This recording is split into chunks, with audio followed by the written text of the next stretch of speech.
Okay, Bismillahirrahmanirrahim. This is our missed lecture in our class when it was unrecorded. So today I am going to explain you those concepts like what is meant by sustainable economic development. So basically, development means improvement in quality of life of the people of a country over the period of time. So as we see, development means the improvement in the quality of life, not about their number of goods and services which they are owning. So we need to know one thing about sustainability. Nowadays, it is assumed that if a country is producing more goods and services at present time, will it be able to have them in future as well for upcoming generation? If it is the case that the present generation is able to enjoy a better lifestyle, better living standard, but upcoming generations they are unable to have a good living standard, same like the previous generations, then we say this is unsustainable economic development.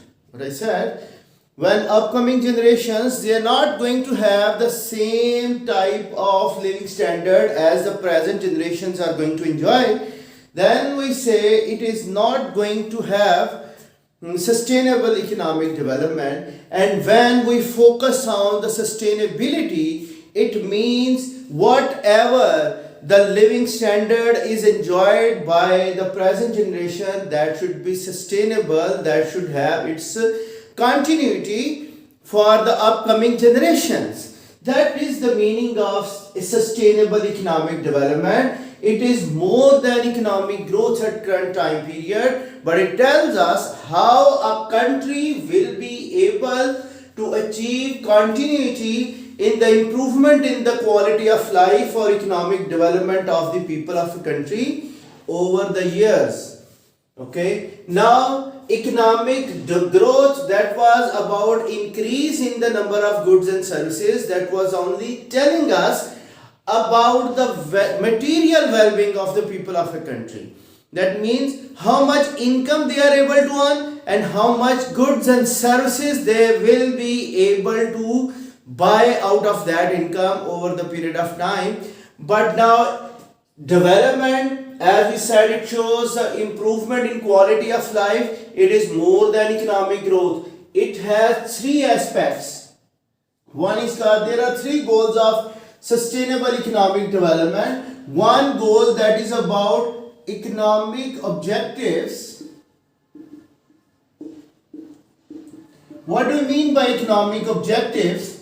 That means whatever the resources we are presently utilizing, the economy should put in more of these resources for future generations. Like if we are deforesting in order to produce more furnitures at present time, we need to have more trees for future generations. And how is it possible? By replantation. So that means whatever the natural resource we are utilizing at present time, that need to be reinvested for future generation if it is possible, like replantation of the trees. And at the same time, whatever the labor skills are available at present time, we should be focusing on improvement in human capital. And how is it possible? How many engineers, doctors, chartered accountants they are available at present time? We should have more investments in the improvement of human capital by providing them more education in the schools and universities. That means our educational institutions should be able to have more number of graduates which will be available for the future generations. And at the same time, whatever we are utilizing, the capital or man-made resource or technological advancements at present time, we should also spend more money on the research and development in order to improve the capital goods for future as well. So when we are putting in our resource availability for the future generations, that means sustainable development will have the fulfillment of one of the objective. What is that objective? To improve the economic variables, which are economic resources which are available for the future generations. Now come towards the second goal or second objective of the sustainable economic development. That means the social objectives. What do you mean by social objectives?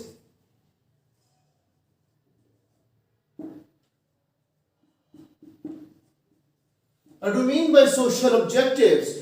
It means the society should also have some of the objectives which should be attained. What are those objectives? Like social, cultural life should be developed. There should be no racial discriminations, gender discriminations, or any type of religious or geographical discriminations. They should be avoided, and female or girls should also be provided equal opportunities to get education and to do their jobs for their well-being. It does not mean that it is the right of only boys or male population to take part in the social and economic activities, but along with that we should take all the sectors of human society along with us, like all types of income groups, all types of races, or both the genders. They should also be provided the same opportunities. And everyone, one of the other objective of social objective is that everyone in the country should be safe from all types of fatal diseases. There should be improvement in the human health as well. Like everyone should be given a right to protect from HIV, AIDS, polio, and nowadays you can say COVID-19. It does not mean that only one sector of the economy should be provided vaccinations or they are free from these diseases. If everyone is provided these types of health facilities, that means this country, in order to improve the sustainable economic development, it is taking all the sects of the society along with it, and there is no room that we have any types of discrimination or any type of non-availability of social life to all the parts of the society. Now these are the social objectives, like education should be provided to everyone, and everyone should be taking part into the social and economic activities, either male or female, or any they belong to any race. So these are about our social objectives. And third objective, that means environmental objectives. What are those environmental objectives? When we talk about that, if a country is showing us more and more economic growth at present time, it should not be at the cost of environmental degradation. Like all types of negative externalities, they should also be avoided. Like if we are having more of economic growth, but it is at the cost of pollution or at the cost of other environmental degradations like deforestations or more carbon dioxide emissions. You can know about it. When more carbon dioxide is emitting from the chimneys of the factories, this will be causing many of the other issues other than health that can damage not only the human health, but it will also be damaging our other social objectives, and then we cannot have sustainable economic development. So sustainable economic development will be trying to achieve all these three objectives. That environment should also be protected from all types of negative externalities. Like if we are growing, it should not be at the cost of environmental damage. when these three objectives are achieved by a country along with its economic growth, then we say it is going to have sustainable economic development. Now upcoming future generations will also be having more resources in the form of human capital, in the form of capital formation like technology and machinery, in order to produce more goods, and they will be having more wood in the form of more forests or whatever the resources they can be renewed and which are non-renewable. They should be used in such a way that their benefits should be enjoyed by the future generations, and at the same time we should also be able to have more economic growth. Like if we are focusing on the production of more capital goods, definitely in future our PPC production possibility curve will be having an outward shift. And social objectives, as I said, that all types of social means of the society, they should also be achieved. Like there should not be any type of discrimination. People's health should be protected from all types of diseases, and there should not be any types of non-cultural life which can increase the crime rate, and the lifestyle of the people will be declining. And environment should also be protected from all types of pollutions or negative externalities. Now come towards the other part of the lesson which was missed on that particular day due to non-recording of the lesson. That was about the growth or the output gaps. That was the main topic about output gaps. There can be two types of output gaps. One is called positive output gap. Positive output gap.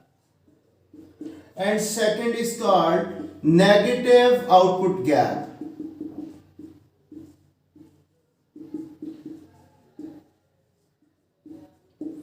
Okay. Now what is meant by positive output gap? If you remember, what is that? A business cycle, we studied it earlier. This is GNI or GDP, you can say. This is the trend paths. Our potential GDP will be growing by this constant rate. This is the potential GDP growth rate, but actual GDP is oscillating around this trend path. And whenever we find actual GDP, this is the actual GDP path. Actual GNI, you can say. When it is higher than the potential path, then we say this path is showing us a boom, and boom is actually a positive gap. What it is? A positive gap. What is the positive gap? Instead of writing over here, positive gap, that means when actual GNI is going to be higher than potential GNI, potential GDP, we should write over here GDP instead of GNI. GNI will be taken as after we add up the net property income, GNP or GDP. Okay, now the positive gap is that when GDP, actual GDP is more than potential GDP, that means actual is lying above the potential, more goods are demanded. Here aggregate demand will be higher than aggregate supply in the long run. So that means more goods are demanded than the potential. Here I am finding real GDP, that is Y, and here it is a price level. This is aggregate demand, this is now short run aggregate supply, and this is our long run aggregate supply which is also operating. Now economy in the short run and long run, it is operating at the same point. Okay, this is operating at full employment in the long run. Now aggregate demand shifts rightward. Now see, This is the actual GDP pass. Now it is Y1, you can say, more than potential. Actual GDP is showing us that more goods and services they are demanded now than before. But the potential of the country is only this one. Demand is going to be higher than the long run aggregate supply. So this gap between YF and Y1, this is called the positive output gap. Here economy will be overheated. We can find increase in the general price level because of overheating of the economy. Why prices are increasing? Because at the same price level, this level of aggregate demand is present in the country where country cannot produce more than this.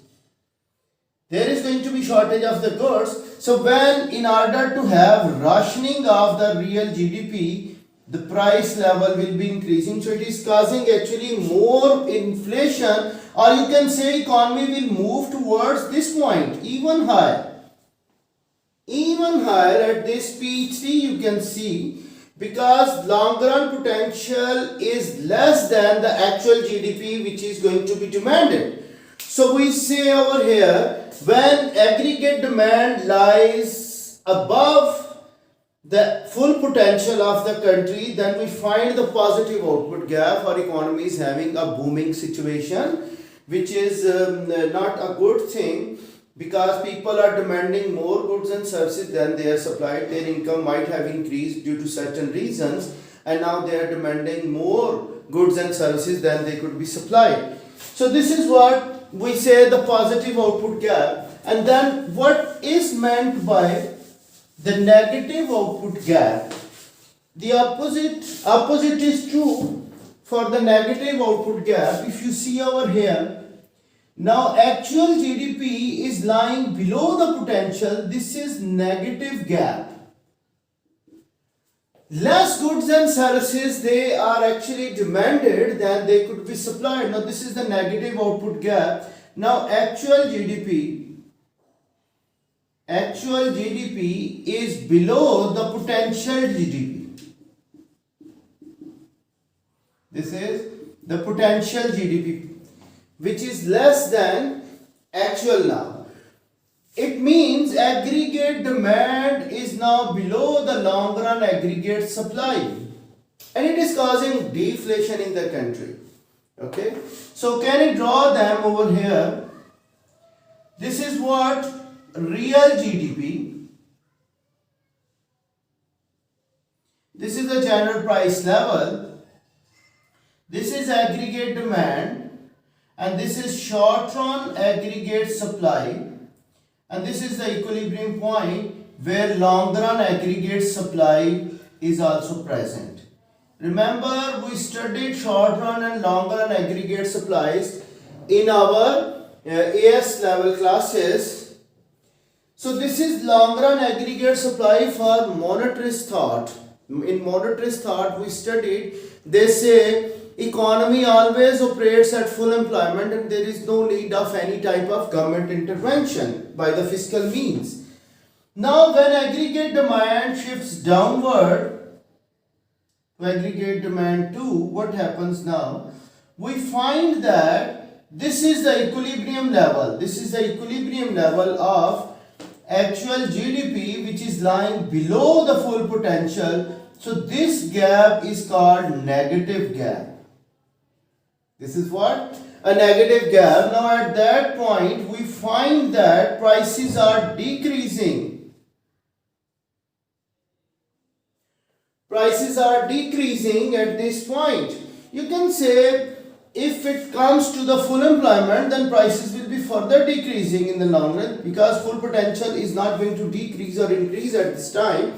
For equilibrium point of view, the equilibrium point of view, we say aggregate demand is shifting downward and now the prices are falling, and the gap between equilibrium and full potential GDP, that is called the negative output gap. When equilibrium GDP is below the full potential, then it is negative gap, and when equilibrium or actual GDP is lying above the full potential, then it will be a positive gap.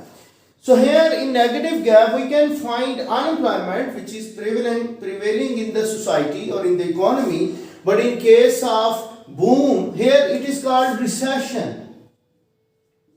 If you remember, this is a business cycle, or you can say trade cycle of an economy. It takes 4 years in US economy in order to complete this whole cycle from boom to recession.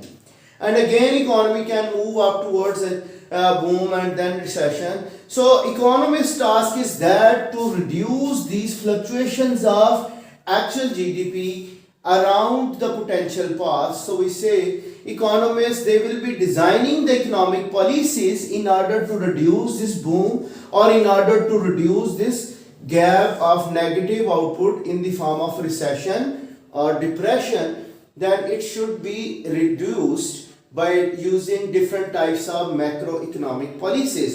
So that's all about our missed lesson on that particular day. So I have fulfilled my promise. Now you have to work hard at home and practice them at home and try to learn the things by yourself.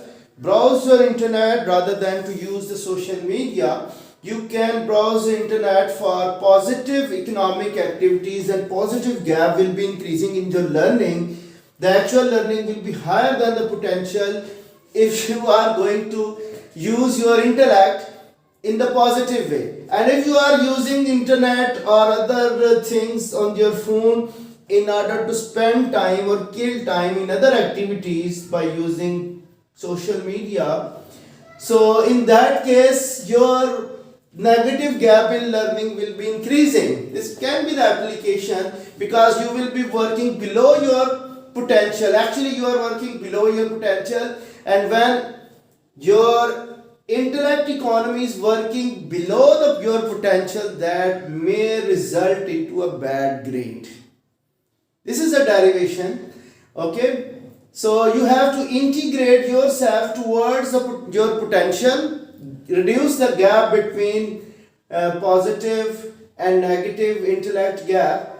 Keep to integrate your actual intellect along with your potential, and then you will be having a trend path towards your desired goal of achieving an excellent grade in CIE in this year, because exams are never going to be postponed this time. Keep it in mind, whatever the grade you are inside in this year, they have no meanings until unless you perform in this year. Thank you very much. Okay, see you in tomorrow inshallah with new topic. Allah Hafiz.